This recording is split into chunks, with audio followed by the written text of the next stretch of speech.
Thank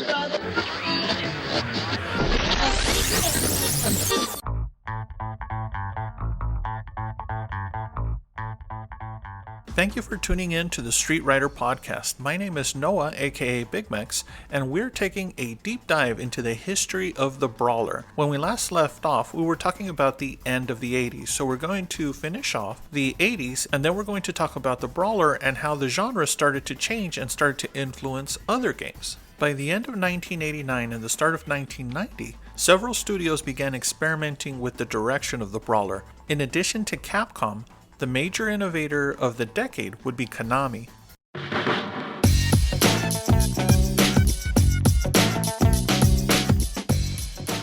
At that point, the best most studios were doing was copying the Double Dragon formula. As exceptional as Final Fight was, it still borrowed heavily from the Double Dragon elements. What was needed was something different. Konami became very successful at applying the brawling elements to licensed games.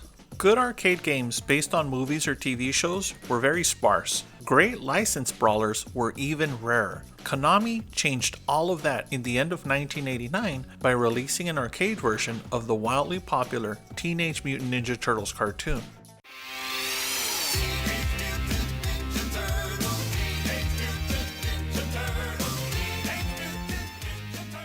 The game was far more memorable than Crime Fighters, their previous brawling effort. The game was layered with amazing details, pulled right from the cartoon series, including sound bits of the actual voice actors. Plenty of gags, inside jokes, sound bites, and hidden animations were crammed into the game. It was fan service of the highest caliber, but it was quality fan service that tried out new directions for the genre. The majority of the game was the traditional brawling experience.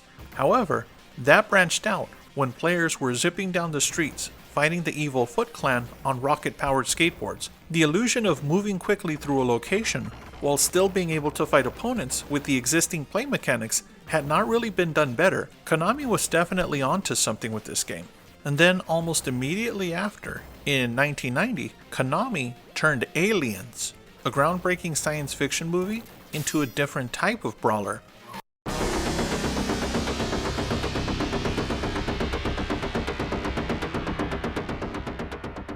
Despite being two completely different types of subject matter, the lessons they learned from TMNT were carried over into Aliens. They preserved the attention to detail from canon and shaped that into a game narrative.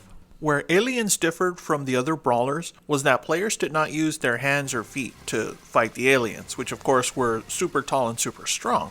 Instead, programmers put different types of high-powered machine guns in the hands of players. In this case, they were playing as Ripley, the hero of the movies. Several of these weapons were pulled right from the films themselves. Each gun, rather than each player, had its own effective range, strength, and weakness. This distinction made for a unique gameplay element. In the traditional brawler, each player, each character that you could choose, was free to explore the screen and take on any rival that they could. It was very much every man for himself in those games.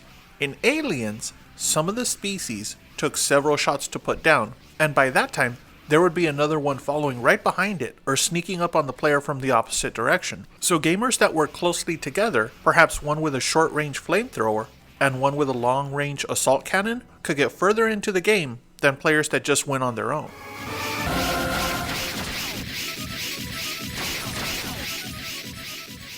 So that year was not filled entirely with great advances in the genre. Studios were quickly developing their own take on the brawler, and they weren't all great or memorable. Several were applying the formula as fast as they could and pushing a title right to the market. That was the sense that I got when Taito released Growl. Drop dead, you scum!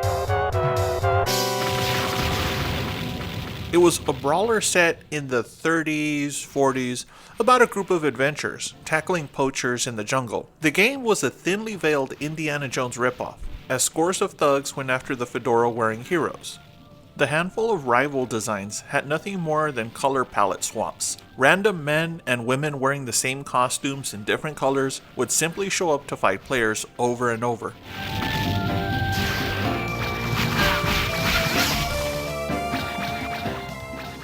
The only interesting elements going for the brawler were some of the stage designs. Fighting aboard a steamship as it sailed down a river, or atop a train as it sped through the jungle, they made for some memorable levels.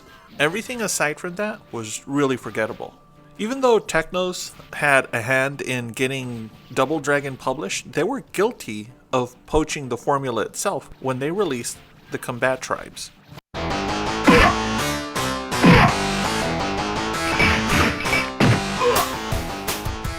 They added a third black character to the lineup of a Billy and Jimmy Lee clone, just to keep things fresh. I will go on record and say this was the first time that I saw the famous Guile haircut from Street Fighter II. It was with the blonde character in the game a full year before Capcom revolutionized the fighting genre. Granted, the graphics and animation were improved over Double Dragon in the Combat Tribes, but the case was true for every other game released 3 years after the original Double Dragon. The things that made the Combat Tribe unique had to do more with the combat system. Downed opponents could be kicked, picked up, or swung around by the ankle. Swinging opponents around and throwing them into each other was really my favorite part.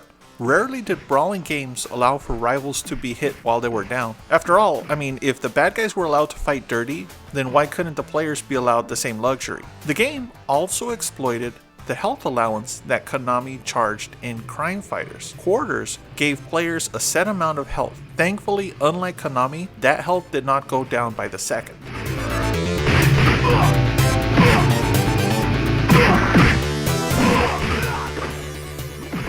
After Konami had pushed the genre forward with Teenage Mutant Ninja Turtles and Aliens, players had an elevated expectation for all brawlers. Taito and Technos had set the standard with Double Dragon, but they seem to have missed how other studios were coming in and making the genre better. And because of that, games like Growl and the Combat Tribes, they had a limited following. The next year would be the defining moment for the brawler. Unfortunately, it got off to a rough start.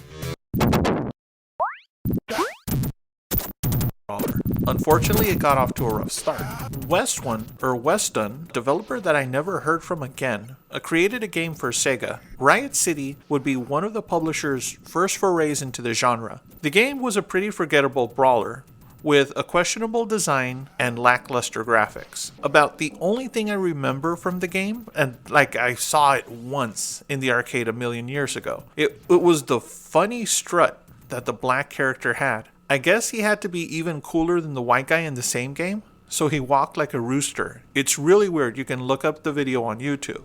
Seriously, Sega? What was that about? Thankfully, the rest of 1991 would give Sega another chance to get things right. In fact, every major developer and publisher seemingly released at least one brawling game that year. Some were fantastic, some were okay, and a few ones were real stinkers. We're going to take a look at these.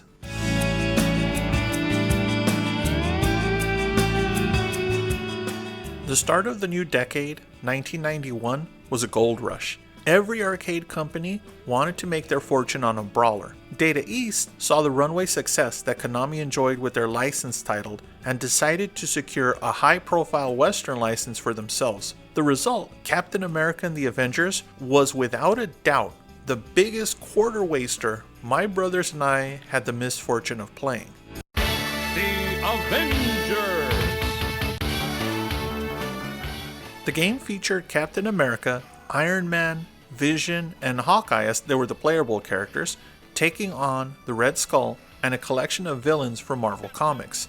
Unfortunately, the people at Marvel seemed to have little creative control once they signed up with Data East. The game played as if the Japanese developers flipped through some comic books in the lobby of Marvel Studios and never looked at them again. The character sprites were small and not detailed, possibly so that players in the USA would not be offended by the gross disregard to the legendary designs.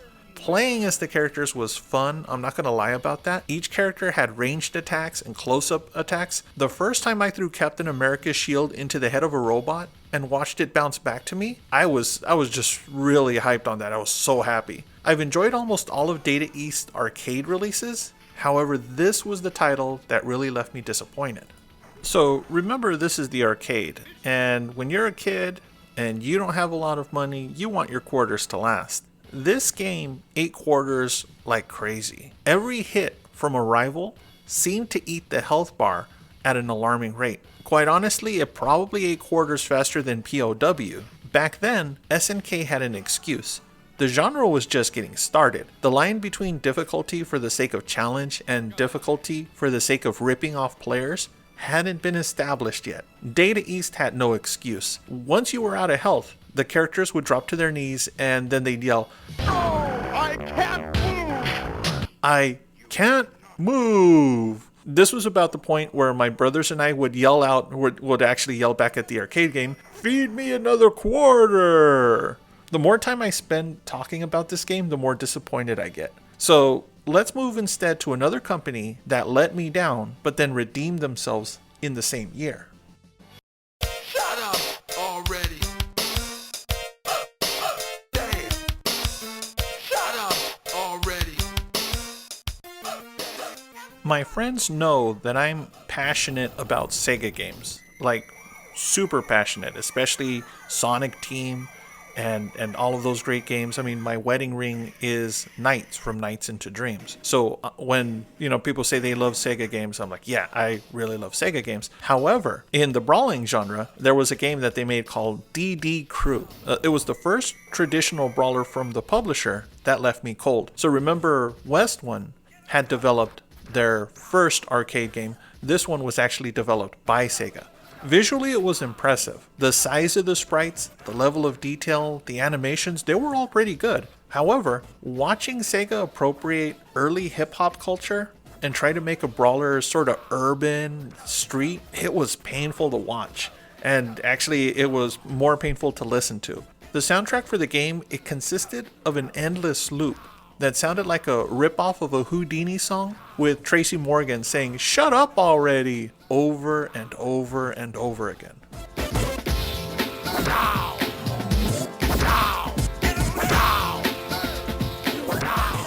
DD Crew was as formulaic as it could be. There were 4 named characters. The strong guy, King, the cool cop character who was FF, the black boxer who was named Buster, possibly because James Buster Douglas had just signed up with Sega and they had released the Genesis boxing game. And then there was an elderly kung fu master named Gung Ho. They fought wave after wave of typical bad guys on their way to fight yet another crime lord. The nonsensical phrases that the bosses spouted off, it was laughable. There were 2 things that I did enjoy with the game. The level set on top of a cable car was really great design.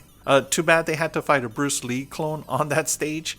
The other thing I enjoyed was being able to just throw opponents straight up in the air and watch them come crashing down a few seconds later. Other than that, the game really didn't hold my attention, or the interest of the rest of the public for that matter. Sega managed to do way more for the genre in a game on a platform with less memory and less processing power that same year.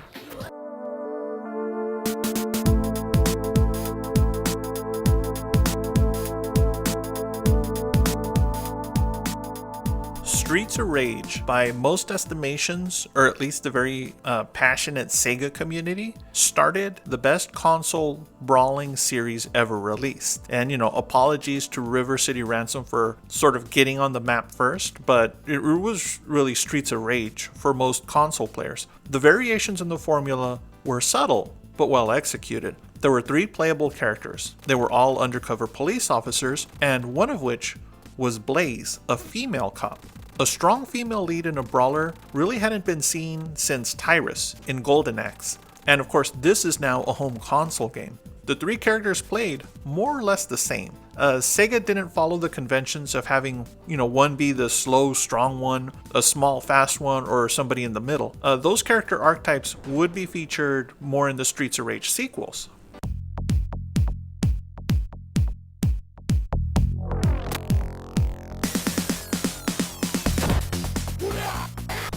Streets of Rage was a great game. The officers were on the trail of a crime lord.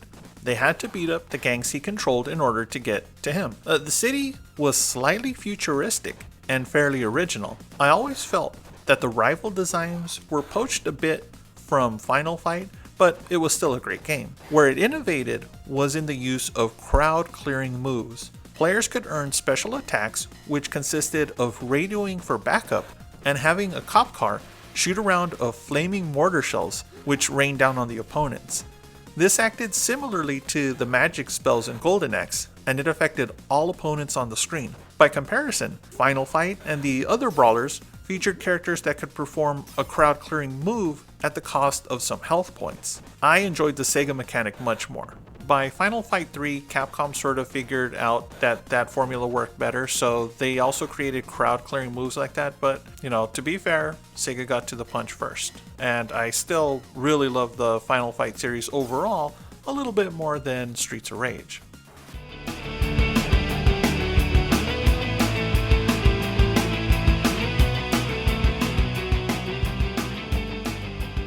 1991 started out a bit rough for the arcades, but things quickly improved. While not all of the titles were winners, the majority were memorable. Sega showed that the arcade was no longer the exclusive domain of great brawling experiences. They managed to pick up where River City Ransom left off and brought the Brawler into glorious 16-bit life at home. As for Capcom and Konami, the rivalry to claim the title as the greatest arcade developer would reach a fever pitch. In the next episode, we're going to take a look at the single greatest year that both studios had in the arcade. I hope to see you back for that. As always, if you enjoyed this podcast and would like to sponsor me, please visit my Patreon page. If you go to Patreon, I'm Street Writer.